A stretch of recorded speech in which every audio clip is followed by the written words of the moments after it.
అన్నాను. మళ్ళా దీని తర్వాత నన్ను అంటుండు ప్రశ్నించుర్రి అన్నాడు.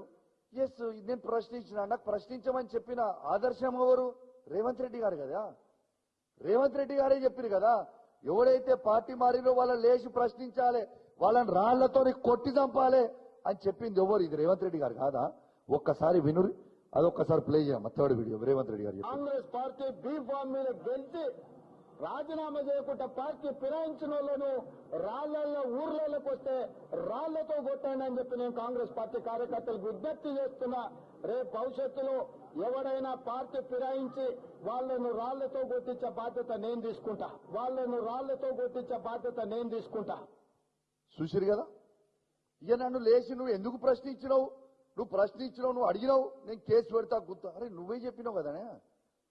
నేను అది ఓకుంటే ముందు యూట్యూబ్ చూస్తుంటే నాకు రేవంత్ రెడ్డి గారు చెప్పిందే నాకు గుర్తొచ్చింది. మరి నేను చేయలే కదా. రేవంత్ రెడ్డి గారు చెప్తేనే మా బీఫామ్ మీద గెలిచిన ఎమ్మెల్యేలని రాళ్లతో కొట్టమని చెప్తే ఇంకా నయ్యం నేను రాళ్లతో కొట్టలే, ఒకటి ప్రశ్నించిన.